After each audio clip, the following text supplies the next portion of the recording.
Well, get out there, investorholics and friends. Thanks for clicking on this video. Let's take a bit of a journey through some poor daily habits that are definitely cheating your inner millionaire. In these crazy times, I think it's very important to look at some small things we can all do that might actually change our future. This is Crack the Sky Value Investing. I'm Scott. Hang around. This is going to be valuable for everybody. This video is a riff on my previous one about living broke, metaphorically, for longer to actually be able to build up your financial strength, or your financial fortress, as I like to call it. So I'm just looking at one small thing that you can do. You may be able to do this in different ways, but we're going to look at the pack-a-day smoker.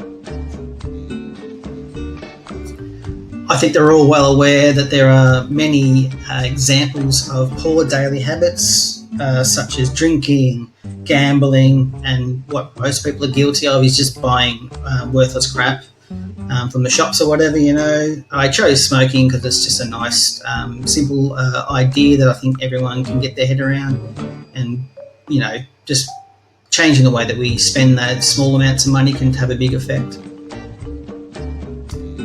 Quitting smoking was quite a difficult process for our metaphorical Jim.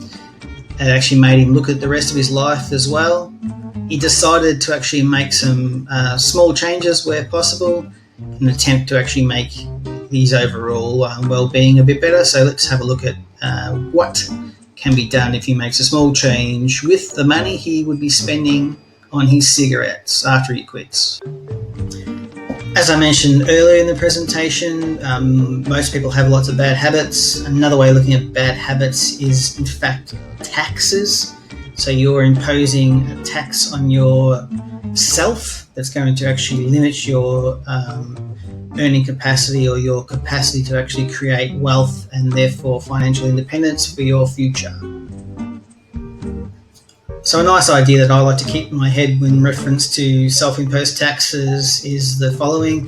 Many people are taxed twice as much by their idleness, 3 times as much by their pride, and 4 times as much by their folly. Let us hearken to good advice, and something may be done of us. God helps them that help themselves, as Poor Richard says. So what should Jim, a metaphorical reform smoker, take from this? Well, I think he already might understand it. He's actually got to help himself, and really, as I've kind of touched on before, we tend to actually impose taxes on ourselves without really understanding it. You know, another one is lotteries. So people who play the lotteries every week, it's a complete waste of money, and it could be put to a better use. On a typical day, Jim was spending $29.30 on a pack of 20 or 25 cigarettes, whatever it is, it doesn't matter. Jim wanted what he could do with his smoker's tax.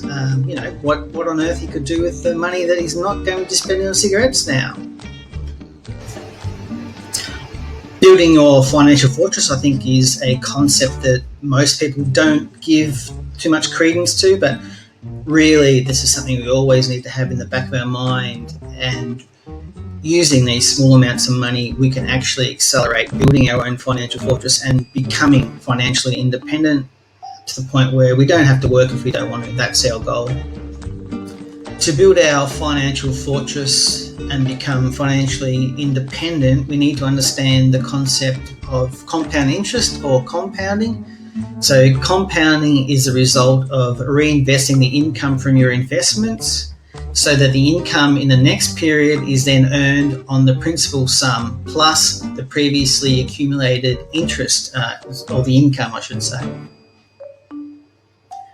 Compounding allows you to put your money to work, in this case small sums of money, over long periods of time to actually create your financial fortress.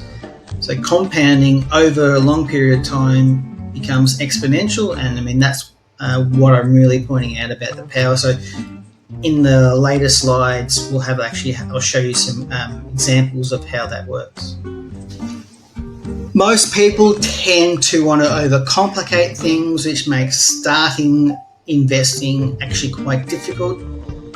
So what I found for myself is we start off with a simple plan and then we actually build up over time. But the basics of how wealthy people manage their money is actually quite simple, and that's how you actually want to start off yourself.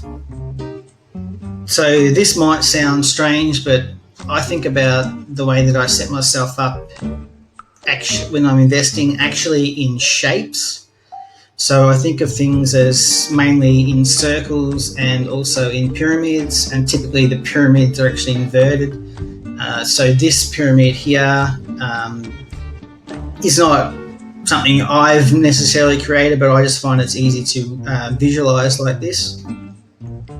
When I was organising my thoughts and trying to work out how to manage my investments and effectively your life, you look for examples, and the best examples are how wealthy people are doing it, because obviously they're using tried and true methods. So why do we want to reinvent the wheel? So majority of wealthy people set themselves up like in this pyramid here.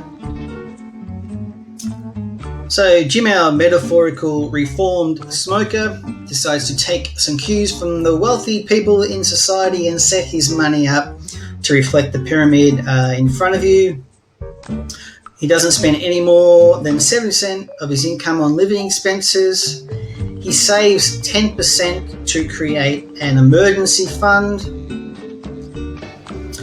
The other 10% he puts into his investment account, which is designed to give him savings that he can later invest. The remaining 10% goes into an account that will allow him to make some donations, so he can be philanthropic and donate back to the community. One main caveat on all this is revolving around the latter two stages of the pyramid, and I think these really go in levels of importance. So your first two are kind of, in my mind, not negotiable, but your second two it's actually quite important to pay down your debt before you really start saving money to invest or donate to other causes. Jim has decided to stick to a stress-free long-term investment plan that will accumulate assets over those long time frames. One of the main things is to reinvest all his dividends or all the income from his investments. Doesn't matter whether it's property, shares, or peer-to-peer lending or whatever. Investing over long periods of time, in my mind, takes a change in perspective, or another way to think of it is a change in thinking. Most people overestimate what they can achieve in the short term, and inversely, most massively underestimate what they can actually achieve in the long term. And this is actually mirrored by compounding. Then people don't see the value of compounding in the long run. On a daily basis, doing small things or small actions will actually build or grow into something much bigger. So over time, doing these small things now will actually create something better in the future. So Jim created 3 new savings accounts, which took him 5 minutes via his internet banking account, which he already has set up. So the next small action he took was creating an automatic savings plan that sent the $205 per week to his savings account. With the use of his automatic savings plan, Jim is able to save $820 per month that he used to spend on cigarettes. And the most important thing, or the most amazing thing, is when you set up these type of automatic savings plans, you don't actually miss the money. You just get used to it not being there, and you just live on what's available. A great swathe of the population, like Jim used to, they wait for the government to look after them. They don't take the responsibility themselves and actually do those small things, set up some very simple programs to actually create their own wealth. Don't ever wait for somebody else to do it. Always take responsibility yourself. Jim continued his research into investment opportunities. Along the way, he decided to consolidate his multiple superannuation accounts into one low-fee growth fund, and he also decided to sacrifice some pre-tax income to keep his overall yearly income below $90,000, and that also boosts his superannuation. So a big thing is also, minding your own business, which is one of the things Robert Kiyosaki talks about, is actually, in essence, focusing on your own life and actually putting a lot of time into getting your own situation correct. So spend more or the same amount of time on your own life as you would at your day job is another way of thinking about it. The next small step Jim takes is to open himself an online share trading account. He likes ETFs and he likes American businesses, so he wants to invest in the best businesses in America. So his options would be something like an ETF called IVV, or another one called SPY, or another one called VTS, but this is another one of his small steps. Sacrifice, compounding, and time are key in building your wealth and creating financial freedom. So sacrifice is another way of saying deferred gratification. Compounding, we all know, and the compounding just needs time to work. So delaying purchases that actually don't add anything to your life, and reinvesting that money into something that does.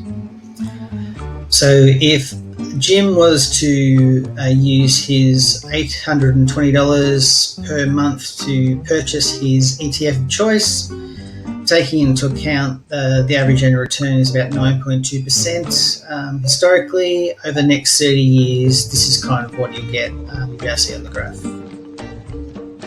If at the age of 20, Jim decided to quit smoking and invest his $805 every month into an ETF that returned the 9.2%. By the time he is 50, he would have an investment of $1.5 million or thereabouts, and he would only have to contribute $289,000 over the lifetime of the investment. The graph of what Jim could do with his $29.30 in front of me is a beautiful picture.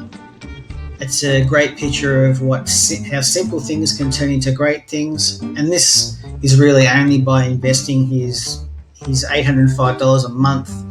That just shows you the power of compounding. Can you imagine if he was actually more conscientious and actually invested much more of his money? He can definitely retire by the time he's 50 and enjoy his life. These 10 keys will allow you to open the doors that are hiding You're in a Millionaire. So take some notes, and hopefully you can use these in the rest of your life. So stop blaming someone else. Take responsibility for your life. Learn about money, because as we all know, knowledge is power. Start investing very early in your life, because that allows compound to actually work.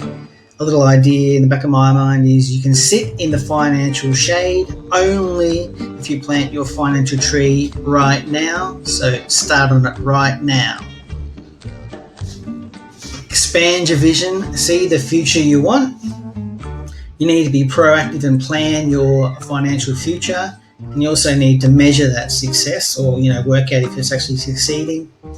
Know your living expenses. Understand and manage your lifestyle costs, because lifestyle creep actually takes away surplus cash for investing.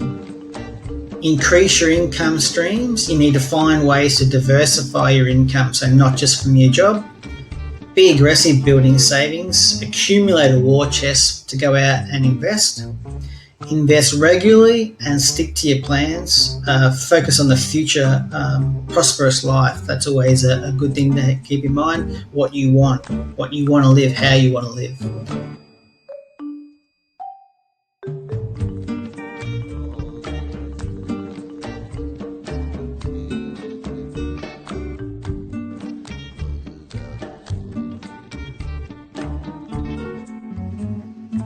Hey Investoholics and friends, thanks for taking the time to watch the video right to the end. Leave a like. Even better would be to subscribe so you don't miss out on any of the new content. And also, if you can, leave a comment to let me know which of the keys will be most important in changing your life. Ciao.